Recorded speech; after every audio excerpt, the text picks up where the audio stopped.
Саламатсыздар. Бүгінгі біздің НЗМ тұлғалары айдарының кезекті қонағы Еркебұлан, Алматы қаласының Назарбаев зияткерлік мектебінің түлегі. Еркебұлан, қош келдің. Жалпы қазір не істеп жатырсың? Қайда оқып жатырсың? Қашан бітірдің? Өзің туралы бізге бір ақпарат беріп жүрсең? Мен жалпы осы Назарбаев зияткерлік мектебіне 2015 жылы түсіп, 2020 жылы бітірдім. Мектеп бітіргеннен кейін Құдайға шүкір өзімнің қалаған университетіме, Астана медициналық университетіне оқуға түстім. Қазір осы бірінші курсты аяқтап жатырмын.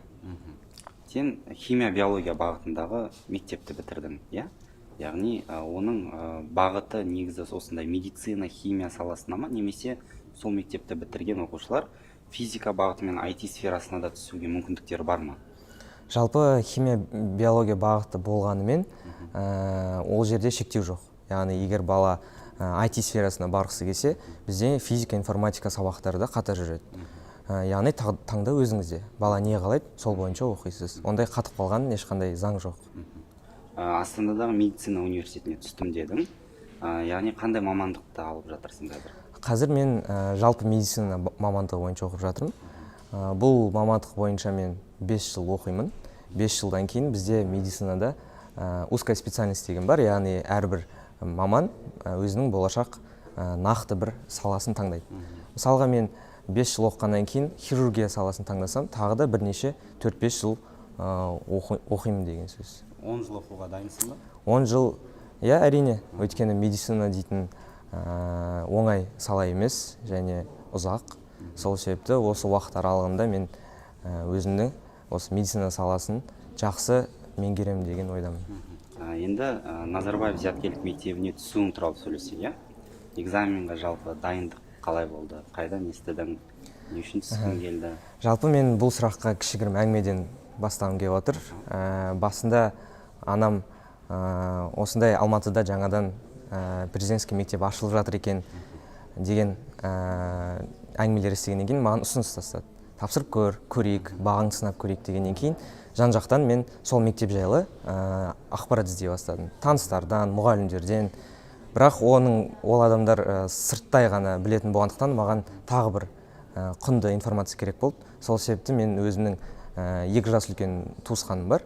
Осы басқа қалада оқиды, Ақтөбенің нишін бітірген. Содан құнды информация сұрадым. Оның берген ақпараттар маған бір инсайт болды десем де болады.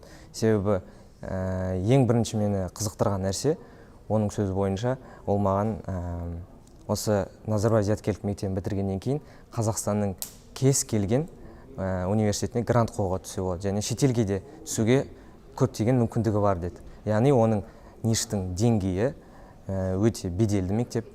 Оның яғни алған білімі де, дипломы да өте мықты деген сөз. Екіншіден мені қызықтырған нәрсе ол жатақхана. Өйткені ол жатақхана мен үшін өте өзекті болды, себебі мен ол кезде қаланың сыртында тұрып жаттым. Сондықтан қалаға қатынау маған қиындау болды. Оған қоса маған сол ағам сабақтан кейін түрлі кружоктар бар деді. Тіл кружоктары, музыка, спорт. Яғни бала өзін немен айналысқысы келеді, жан-жақты өзін аша алады. Яғни ағаң сені қызықтыра білді. Мотивацияны оятты. Кейіннен бағанағындай дайындалуға сенде мотивация болды. Кейіннен дайындалуға бұл саған үлкен серпін болды. Енді сен дайындықты қалай бастадың кейіннен? Дайындықты ол кезде өкінішке орай қазіргідегідей курстар жоқ. Сол себепті мен өзімнің мектептегі мұғалімдеріме көмекке жүгіндім. Яғни математика сабағы бойынша қосымша сабақтар алдым. Түрлі үлгілерді шығарып алып бірге шештік. Білмеген жерімді барып сұрадым.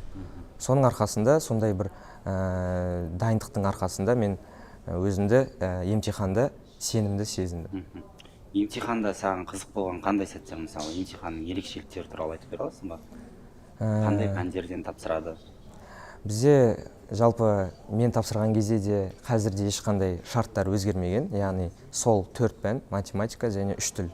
Екінші күні сізде логика, есте сақтау сияқты қабілеттерін тексереді. Бірақ жылдан жылға қазір конкуренция өсіп бара жатыр. Өйткені түрлі жаңағыдай бір орынға дейтін таластар көбейіп жатыр. Сол себепті дайындықты ерте бастаған жөн. Қаншалықты ерте бастайсың, соншалықты жемісін көресің. мүмкіндіктер көбірек болады. Жақсы, енді сәтті тапсырдың емтиханды, нишқа түстің. Ништа осы оқып бастағанда жалпы ништің іші, сабақтары, мұғалімдер, достарың, жатақхана барлық сенің ойыңнан шыға алды ма? Әрине, ойымнан шықты. Себебі ағам айтқан нәрселердің барлығы шын болып шықты. Яғни ништа шынымен де жағдайлардың бәрі жасалған. Тегін форма, тегін тамақ, жатақхана. Яғни сырттан келген балаларға өзінің тамағы, жататын жері жайлы ешбір уайымдамайды. Оған қоса оқу, бұл жерде оқу методикасы да басқа, бағалау критерийі де басқа. Яғни 4 пен 5 деген баға жоқ. Сабақтың басында сол сабақтың мақсаты болады, сол мақсатқа жеттің немесе тырыстың деген баға аласың. Яғни бұл заманауи методика оқушыны бағалауға деген әділдікті тудырады деп ойлаймын. Одан бөлек менде өзін айналысқым келген, яғни мен жақсы көретін хоббиім футбол. Сол футбол бойынша мен өзімді ништада маған мүмкіндіктер берді деп ойлаймын. Себебі мен ништа өзімнің бос уақытында футболмен айналыстым. Бізде құрама болды. Сол жақта өзіміздің бағымызды сынадық. Тек қана оқумен жүрмейсің, таңнан түнге шейін. Өзіңе қызық нәрселермен, хоббилармен айналысасың. Қалай оқыдың ништа енді? Бағана айттың ғой, сен критерий, сабақтары басқаша дедің. Ал өзің қалай оқыдың? Жалпы мен үлгілі оқушы болдым деп айта аламын. Себебі мұғалімдерінің, класстастарының сөздері бойынша сабақ үлгерімім жақсы болды. Оған қоса өзімнің спортты да бірге алып жүре алдым. Яғни сабақты да тастаған жоқпын, спортты да тастаған жоқпын. Шыны керек, басында менде жарты жылдай адаптация болды. Адаптация оңай болмады. Себебі өзіңіз білесіз, басқа методикаға келесің, басқа адамдардың арасында мен өзімді қысылдым басында. Одан бөлек мен жатақханада тұрғасын аптасына бір-ақ рет қана үйге қайтуға болады. Сондықтан мен кейде басында үйімді сағындым. Бірақ зона комфортадан шыққаннан кейін мен өзімді ондай қиындықтар болмады. 8-ші класста мен есімде жаңадан түсе салып, менде үлкен сондай бір құлшыныс болды. Гиперактивный оқушы болдым десем де болады. Өйткені мен жан жақты алдыма мақсат қойдым. Сол мақсат бойынша мен жан жақты өзімді көрдім. Математикадан бізде Сүлейман Демирел университетінен профессорлар келетін болатын. Солардан мен қосымша сабақ алдым. Тілдерден, тарих сабақтарынан мен қосымша сабақ алып, олимпиадаларға қатысып, жан жақты өзімді көрдім. Және сабақты да мен кілең 5-пен бітірдім. 9-ші класты да мен оқу үлгерімім төмендемеді, яғни 1-4 санамағанда. Одан кейін 10-ші класстан бастап бізде МЭСК деген экзамендермен таныстық. Яғни МЭСК деген бізде қорытынды емтихан, енті сияқты. Содан бастап бағаларым енді 1-2-4 болды арасында. Бірақ в целом жақсы. Мен бұлай түсіндім, Еркебұлан, яғни нишқа өз мектептерінің үздіктері түседі. Үздіктердің ішінен үздік болу да оңай емес, иә? Жалпы Назарбаев зияткерлік мектептерінің бір ерекшеліктері ретінде кураторларды айта аламыз, иә? Ол кісілер бір пәнді бермейді, бірақ класспен бірге жұмыс жасайтын кісілер, классқа көмектесіп жүретін, ол мектеп аясында. Енді одан бөлек сен жатақханада тұрдың. Жатақханада куратор сияқты тәрбиешілер болады, иә? Әр оқушының өзінің тәрбиешілері болады. Куратор мен тәрбиешінің айырмашылығы неде? Шыны керек, осы жатақханада 4 жылдай тұрдым. Сол уақыт аралығында тәрбиешім менің ата-анаммен өткізген уақыттан да көп уақыт өткізесің. Яғни екінші үйің болып кетеді. Сәйкесінше тәрбиешің де сенің жақын адамың болады. Сіз айтқан кураторға келеді, яғни ол белгілі бір сабақтан бермейді, бірақ сенің үй жұмысыңмен кез келген сұрақпен барсаң, саған көмектеседі. Одан бөлек бізде сол тәрбиешілердің арасында семинарлар, тренингтер болатын. Яғни сол уақытта мысалға қандай өзекті сұрақтар бар. Мысалға кезінде менингит болды, 2018 жыл. Сол туралы мысалға неше түрлі семинарлар болатын. Спортқа қатысты мысалға, спорттан бөлек сабаққа қатысты. Біз неше түрлі андай халықаралық конфликттер болса, соларды талқылайтынбыз. Яғни бүткіл комната этаж болып, сондай жұмыстар жасалатын. Осы кураторлар мен тәрбиешілер мектеп мұғалімдерінен бөлек, білімнен бөлек оқушының тұлғалық дамуына көмектеседі деп ойлайсың ба? Әрине көмектеседі. Өйткені менің басында түскен 8-ші класста болған Алмас ағай дейтін тәрбиешім болатын. Сол ағай маған көптен көп мағыналы, мәнді сөздер айтатын өмірге қатысты. Яғни менде ол кезде айттым бағана, адаптация болды, қиын болды, үйді сағындым мысалға. Сол кезде өзінің жаңағыдай ерік жігер беретін сондай сөздер айту арқылы мені адаптацияны жеңіл өткіздім. Тәрбиешің Алмас ағай болды, көмектесе алды саған адаптацияда, иә? Ал енді қара, кураторлар туралы сөйлесек. Кураторлар дегеніміз ол әр куратордың 2 классы болады. Менің білуімше 2 класс қосылып шаңырақ болады. Әр мектепте бір 20 шаңырақтай болады. Сол 20 шаңырақ жарысады екен. Назарбаев зияткерлік мектебінде. Ол біліммен, ол деген бағанағы оқушылардың жетістіктерімен, ол жалпы бағанағындай неше түрлі критерийлермен жарысады. Соңында жеңген шаңырақ, яғни сол 2 класс, туған елге тағзым деген бағдарлама арқылы басқа Назарбаев зияткерлігіне барып, 10 күн демалып, сол өлкемен танысып, бағанағындай сол жақта бір демалып келе алады деп айта аламыз, Сол туралы бізге ашып айтып бере аласың ба? Жалпы мен де осы туған елге тағзым бағдарламасының куәгері болдым. Яғни 2017-2018 жылғы оқу жылының қорытындысы бойынша біздің шаңырақ үздік атанып, осындай бір керемет 10 күндік жолды жеңіп алдық. Бірақ ол былай басталды. 2018 жылы, өздеріңіз білесіздер, жазда менингит ауруы кеңінен таралды. Сол себепті бізде жаздық каникул уақытысында біз осы TED-қа бара алмадық. Бірақ сол жылдың күзінде, күздік каникулында сол 10 күнге бізді Астанаға жіберді. Сіз айтып отырсыз, сол жаңа 10 күн демалып деп, мен оған келсем, бірақ ол жерде демалып қана қоймай, біз 10 күн бойы, яғни сол мекеннің тарихымен, сол мекеннің сырт жағын, мәдениетімен танысып, сондай бір үлкен жоба жасадық деп айтқым келеді. Өйткені біз сол 10 күннің ішінде бір есінде қалғаны, біз Родина деген бір ауылға бардық. Родина деген ауыл қазіргі Қазақстан бойынша ең бір дамыған ауылдардың бірі, себебі ол жерде ол ауыл ешкімге тәуелді емес. Бір қызығы, өзінің зауыты, өзінің фабрикасы бар. Яғни сол арқылы өзінің ауылын қамтамасыз етіп отыр. Еш бірде-бір қылмыс жоқ. Көшелері тап-таза. Яғни сол Родина деген ауылға барғанда бір Европаның бір қаласына барғандай сезіндік. Яғни менің ойымша бұндай жобалар көптен көп жасалу керек. Яғни біз осы туған елге тағзым бағдарламасының арқасында сондай бір керемет бір дамыған бір ауылды көріп қайттық, мысалға. Өздерің білмейтін Қазақстанда аштыңдар, мысалы. Яғни сендердің шаңырақтарың бірінші орын алды сол жылы. Соның арқасында іріктелген оқушылар бағанағындай мүмкіндікті пайдалана алды, Ол да бір ништің үлкен плюстары деп айтса болады.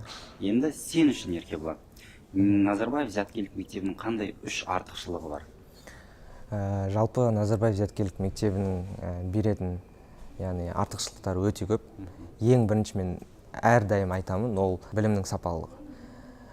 Ол қайдан пайда болады? Яғни мысалға қараңыз, жаңағыдай лицейдан, гимназиядан келген түскен бала тек қана үздіктердің арасына түседі.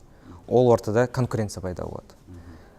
Конкуренция өте жоғары, білесіздер, Назарбаев зияткерлік мектептерінде. Сол конкуренцияға бейімделген бала ертең болашақ өмірде де, университетке түскенде де, жұмысқа тұрғанда да конкуренциядан қиындық көрмейді.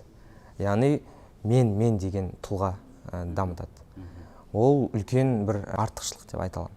Екіншіден, Назарбаев зияткерлік мектептері жеке бір тұлғаны бір жасырын таланттарды ашады деп ойлаймын. Өйткені сабақ, мысалға, біз кешке дейін ғана сабақ оқымаймыз. Бағана айтып өткендей, бала өз қалағанын істейді. Егер мысалға өлең айтқыңыз келсе, ән айтқыңыз келсе, әннің кружоктары бар.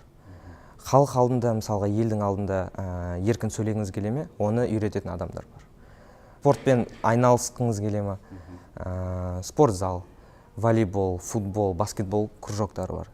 Тренажерный зал бар, егер спортпен айналысам десеңіз.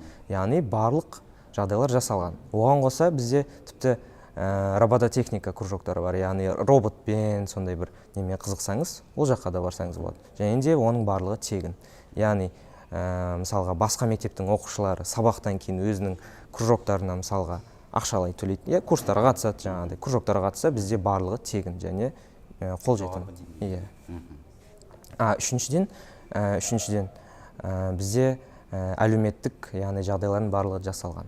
Яғни бізде әлеуметтік тұрғыдан ешкімді бөліп жармайды Назарбаев детский мектептері. Яғни барлығына бірдей форма, барлығына бірдей жағдай. Осы жағынан да мысалға отбасылар бір экономикалық, әлеуметтік қиындықтар көрмейді. Сенімен толықтай келісем. Себебі оқушыға білім алуына ешқандай да сыртқы кедергі болмау керек деп ойлаймын менде. Бағана футбол туралы сөйлестік, Еркебұлан. Жалпы осы футболдан қандай жетістіктерің бар Назарбаев зияткерлік мектебінде? Ол әрине бір үлкен жетістік бар, олмен біз мақтанамыз. Осы Назарбаев зияткерлік мектебінің мен бағана айтқандай өзінің құрамасы бар, футбол құрамасы бар. Сол құрамамен біз үлкен сондай бір жетістікке жеттік, сонымен мен мақтанамын. Яғни осы халықаралық мектептер арасындағы футболдан жарыстан біз 3 дүркін чемпион болдық. Жаңа халықаралық мектептер деп отырғанымыз Хейлибери, Алматы International School, АИС, мысалға Ниш ФМН де бар оның ішінде мысалға. Одан бөлек КТЛ, Тянь-Шань деген халықаралық мектептер бар. Осы мектептер арасында бізде әр апта сайын барып әрбір осы мектеппен ойнап тұрамыз. Есімде, яғни ол мектептерді біз жаңағыдай матч аяқталғанда шоттарымыз 10-0, 8-0 болатын. Яғни ол біздің жаңағыдай біздің ништағы балдардың сабақтан ғана емес, сонымен қатар басқа да, яғни футболдан да мықты екенін дәлелдейді. 10-0 моменттерің болды ма? Намысты бермедіңдер. Өте дұрыс. Өзің үшін Еркебұлан, ништағы ең өзіңе есте сақталған бір қызық сәтімен бөліссеңіз? Жалпы ништа көптеген андай іс-шаралар өтеді. Бізде жаңағыдай туған елге тағзымнан бөлек, мысалға шаңырақтар арасында мектепішілік неше түрлі конкурстар болады. Мысалға 11-ші класста біз флешмобтан бірінші орын алдық. Ең бір есте қалатын сәт деп ойлаймын. Өйткені біз шаңырақ болып, яғни басымызды біріктіріп, бір аптадай дайындалдық, флешмоб жасадық. Сол флешмоб бойынша біз күшті сезімде болдық. Сол бірінші орын алғаннан кейін, яғни қаншама мысалға шаңырақ бар, өзінің барлық күшін салып, сондай бір үлкен іс-шарада біз өзімізді көрсете алдық. Одан бөлек бізде мәдени іс-шаралар бар. Мысалға дәл сондай шаңырақтар арасында бізде бір тапсырма болды. Яғни әрбір шаңырақ бір мемлекеттің, яғни бір биін көрсету керек. Сол кезде бізде жеребе бойынша бізде Италия мемлекетінің ұлттық биін көрсету керек болды. Сол кезде де біз киім тауып, яғни хореограф ағаймен бірге дайындалып, барлық мектепке сондай өзімізді көрсеттік. Және де сол іс-шарадан бір есте қалғаны, яғни бізде өзіңіз білесіз, ништа көптеген шетелдік мұғалімдер бар.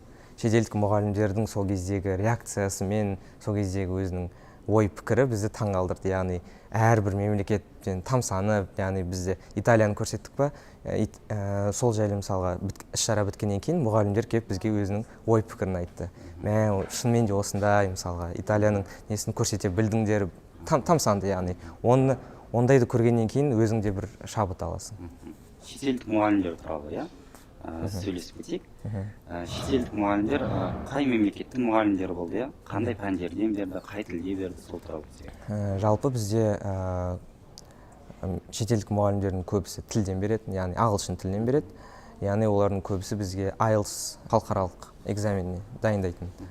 Одан бөлек бізде яғни ғылым пәндері бойынша, яғни химия бар, биология, физика, информатика, яғни әрбір осы жаратылыстану ғылымдарының бір жаңағыдай мұғалімдері болды. Ағылшын тілінен береді. Ағылшын тілінен береді. Сендер яғни физиканы 11-ші сыныптарда ағылшын тілінен оқисыңдар, уже.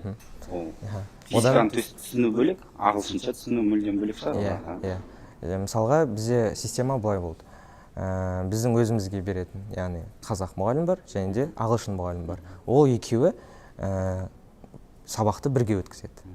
Мысалға бір сабақтың жартысын біздің өзіміз ағайымыз өткісе, сабақтың жартысын ағылшын, яғни шетелдік мұғалім өткізеді. Ол бізге бір жағынан болашақ өзіміздің мамандығымызды, болашақ соны өзімізге керек нәрсені ағылшынша материалды игеру көмектесе, екінші жағынан сондай бір коллаборацияның арқасында мемлекеттердің арасында сондай бір достық пайда болады деп ойлаймын. Яғни таныс.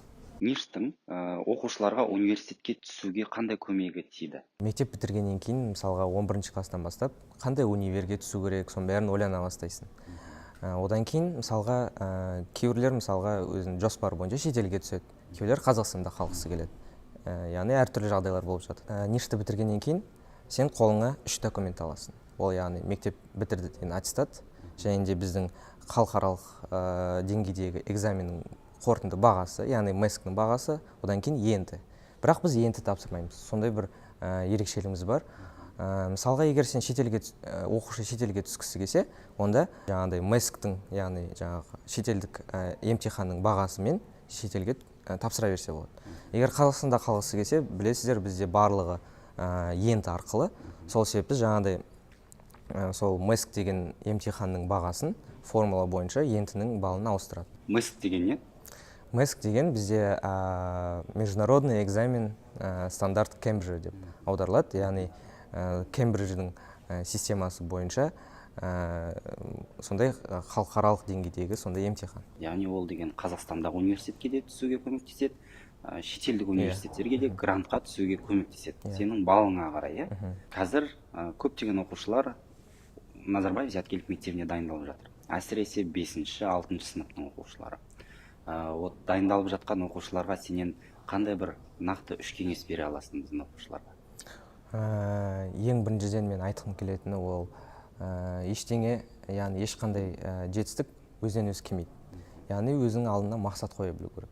Сол мақсат бойынша еңбектену керек.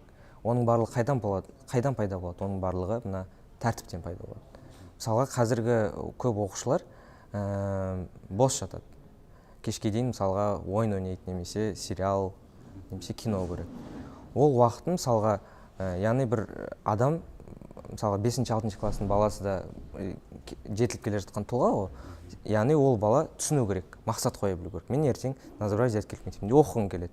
Және сол мақсатқа жету үшін жаңағыдай жаман, яғни керек емес нәрселерден бас тартып, тек дайындыққа, өзінің психологиялық, моральдық тұрғыдан дайын болуға жұмсау керек деп ойлаймын. Екіншіден, ол бала өзіне сену керек. Егер сен өзіңе сенбесең, ешкім саған сенбейді. Қанша атанан қолдау беріп тұрсаң, егер мен түсе алмаймын, сасып қалсаң, онда ештеңе болмайды. Ал үшінші беретін кеңесім, ол білесіздер, кез келген емтиханның өзінің бір жүйесі болады. Сол жүйе бойынша дайындық керек балаға. Бала қанша мысалға 5-6 класстың жаңағыдай материалын қанша мықты игерсе де, егер сол конкурстың жаңағы нишқа түсетін емтиханның сұрақтарын, системасын білмесе, онда ол түсе алмайды. Сол себепті мысалға сондай бағытта дайындық керек. Және де ол дайындықта неғұрлым ерте бассаң, соғұрлым өзіңе жақсы жетістіктерге жетесің. What is the most important skill at this time for school students? Well, the most important skill, I would say, self-discipline. Because all other skills comes from self-discipline. That is time management, hard working, communication, and others. For instance, nowadays, more students complain that they have no enough time for doing tasks on deadline. So it's all from self-discipline comes from. So I believe that definition of self-discipline is all about self-love. So loving yourself is, for example, you have a test on Monday, but you want to go out with your friends on Saturday night. But you should realize that if you fail that test, you won't feel good. So you should know that you can donate your time for better. So self-discipline is all about the material success. It's key to success. So I want to finish my saying with words of Will Smith. You can't win the war against the world if you can't win the war against your mind. So I think that self-discipline is the most important skill. Okay, thank you, Еркебұлан. Тағы да рахмет, осылай келіп, уақытыңды бөліп, бізбен өзің туралы ақпарат бергеніңе. Құрметті көрермендер, бүгінгі біздің кезекті айдарымыз аяқталды. Сіздерге пайдалы болды деген үміттеміз. Сау болыңыздар.